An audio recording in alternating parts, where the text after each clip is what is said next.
Jo, sir, ayos naman lahat? Eh, sir, tandaan mo, malaking tiwala ko sa'yo. Ikaw ang namamahalan sa lahat nito. Kanya pag nagkaroon ng aberya, dahil sa iyong kapabayaan, ikaw ang mananagot sa akin. Ano, kung makikialam may tagalabas, ibang tao, gusto lang sa kayo punta ako, tao na. At lahat ng kapangyarihan ay nasa atin. Isip pa sa dahil ito talaga kami sa Panginoon. Okay, sir.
Makulit kami! Sabi mo tayo mga tawa, nagsuko lang laban lang maaban!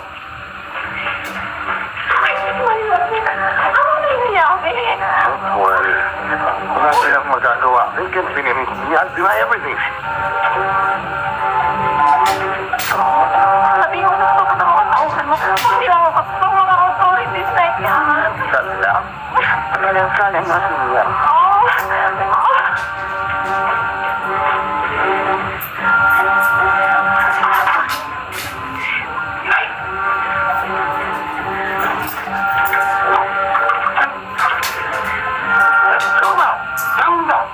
Lalabas ako. Sasabihin ko sa mga pulis na hindi ko kayo nagtatagong parang mga daga. Please, wag mo daw ako. Sorry naman lang, pero matagal ko nang hinihintay ang pagkakataon. Yung pinapalapit na masasaktan ka. Please.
dear.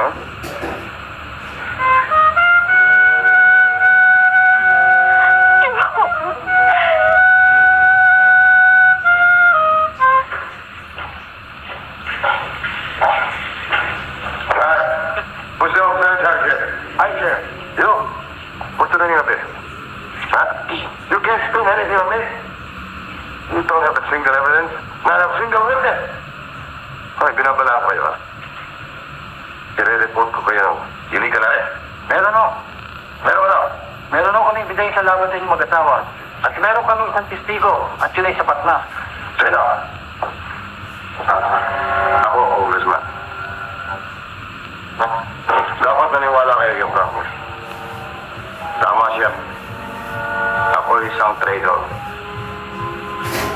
Tinaya ko aking buhay, aking karangalan, at ang aking pangalan para sa pagkakataon ito. Mapapatay kita, Joe. Tandaan mo yan. Mapapatay kita. Hindi niyo naman gagawa yung Congressman. Pinapatay niyo na kapatid ko eh. Ang hirap namang dalawa hindi pa kami. Hindi ba, Mrs. Adam? Huwag mo isali sa inyong usapan. Wala niya. Kaya pala, Mrs.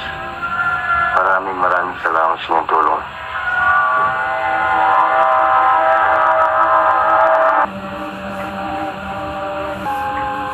Alwal? Jim? Gisingin mo. Ito is still in this world. Mari ba akong nakapag-usapan lang?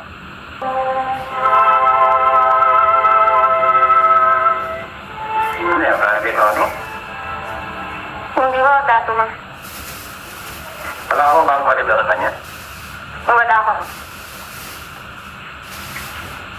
Manarorok. Kay Boresia. Alam mo yung batang hindi napamahal na rin siya. Kaya nakita mo kung nagpupunta rito. Lagi kong pinararahan na umaalip-tigilan na yung kanyang pagiging activist. Walang mangyayari sa kanya. Pero hindi siya nakalit sa akin. Sinunodin niya ang gusto niya. Kaya hindi na makaman niya kung saan siya naroon. Well, hirap naman sa siya eh. Anong mahirap? Pagharap sa si Tony, sermo kayo ng sermon. Para kayong pare eh. Hindi ko tuloy maintindihan kung bakit pa kayo umuwi dito. Talagang marunongan niya sa lahat. Sapagkat kung inibig niya makauwi ako rito, upang makita ko ng malapitan ang tunay na kalagayan ng ating bansya. At nang may tweet ko, ang maling landas na tinatak ng kaisa sa kong anak sa pagiging aktivista. Nagpapasalamat naman ako hanggang maaga pinakinggan mo ako sapagkat labis kong daramdamin kung sakalit dumating ang panahon na makita kong gawin ng kabilang ko at nagturo sa akin. Eh? Mamulang pumarito ka? Kung ano-ano sinabi sa akin na sakit ng mulong, halos hindi ko makain eh. Bakit? Ewan ko ba? Ito mga huling araw eh. Nagiging sulosot siya. Nahalata ako nga eh. Baka naman gusto lang nga magkakira kami. O, pare, di yung sa aking sabihinan. Kilo mo kasi Chadeli. Yun. Akala ko eh. Nagna ako katulong mo eh. Sabihin mo lang. Alam mo na, hindi ako eh. Kailangan sa untog. Sa pagpupunti ako eh. Ano ba? Alam naman, Delphine. Sige nga, please oh. Juan!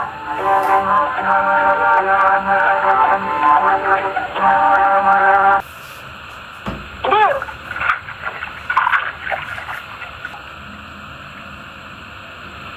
Sibak!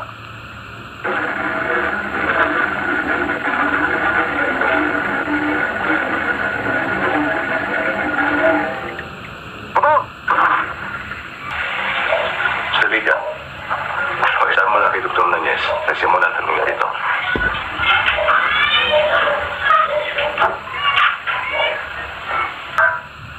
Ang walang takot sa Diyos ay matagal ng lawin sa bayan ito ang labi. Ang matagal na humagas dito ang dugo. Salamat. Hindi salamat. Kaaway. Hindi kaaway. May malay o walang malay. Huwag mo tayo mag-alala, Tata Simon. Nararating po lahat kay Tom yung sinasabi niya. Bakit? Aalis ka ba? Oo. Kinakailangan magpunta kami ni Tony. para maipaliwanag ko sa kanya ang mga nangyayari dito. Ay, nag-uisa ka. Kung mag-alala, may makakasama naman ho akong kaibigan ko. Alam mo na kung saan makikita sina Tony. Salamat naman kung gano'n. Sana naman ho. Ay, hindi ako mabigo sa gagawin kong pagpapaliwanag sa kanila. Bukod sa mga pagbabagong nangyayari.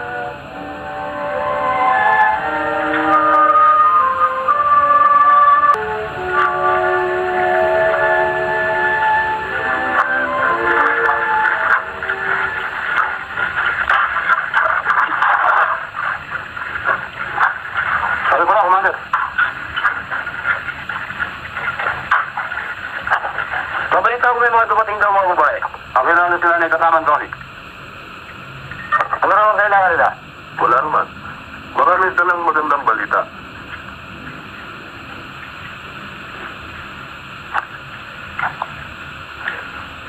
Huwag kayong umalas sa magandang balita na manggagaling sa baba.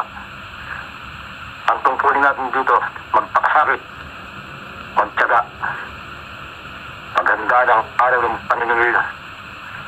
Ang mga imperialistang nagkakari doon, tatalasan ng mga pakiramdam. Pakiramdam. Tungkol sa Commander.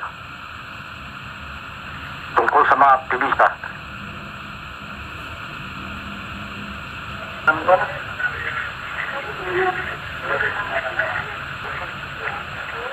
Hindi ba nakapansin na sa ibang layunin nila Commander Romy tungkol sa atin?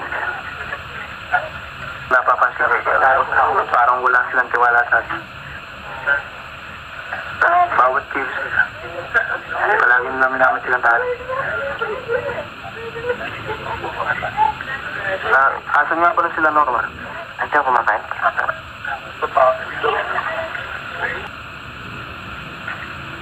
Kakaintindihan ba tayo?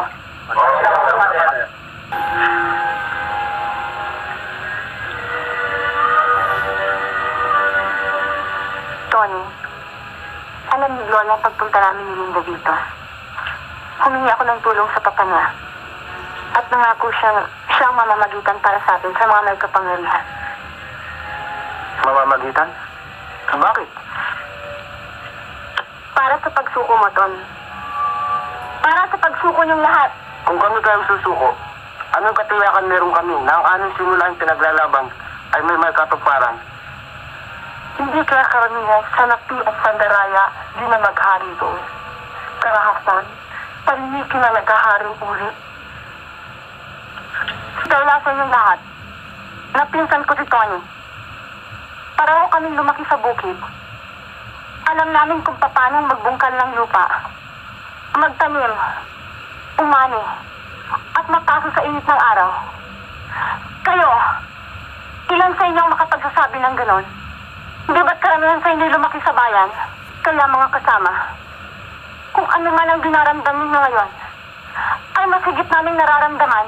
Ngunit patutuhan namin makiramay, umawain, ang mga problema ng mga magsasaka.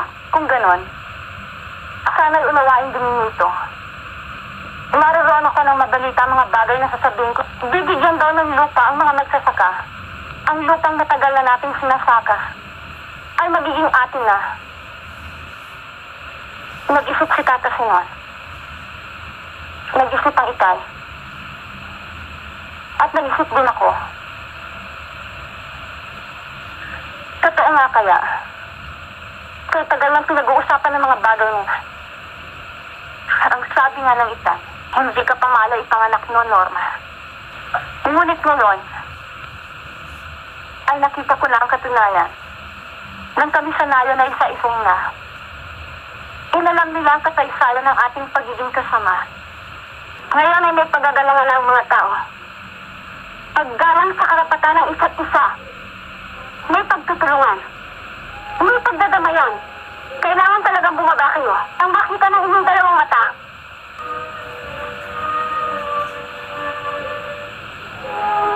At kung ayaw niyo pa rin sa mga bagay na yan, tanongin niyo nga inyong sarili.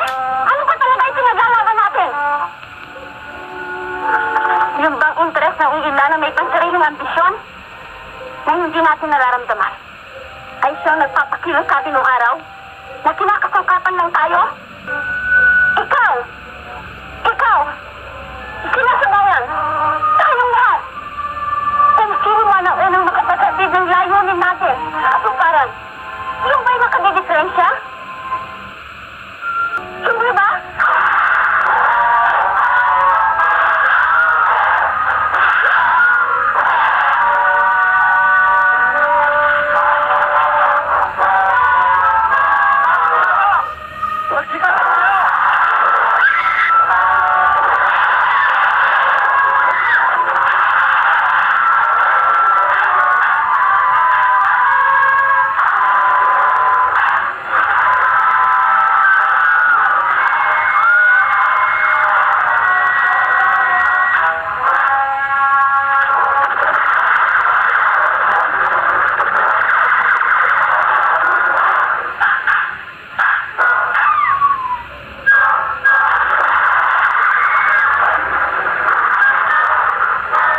sinasabi, anak. Pare-pareho tayong Pilipino. Iisang dugo, iisang lahi. Kung mapawi na ang tusok at alinlangan, ang malalabi at matibay nating buklos ay ang magandang kinabukasan ng ating inang bayan. At sa iyo, Linda, sa lahat ng Pilipinong nag-alay ng kanilang dugo, isang lahi ang naglalahad ng kanyang mga bisig ang nagsasabi, naramdaman ko ang alag ng iyong mamahal. Binhi kang nasawi at pumatak sa lupa. Ngunit ang panindigang tulad ng sayo ay makadiyos. Walang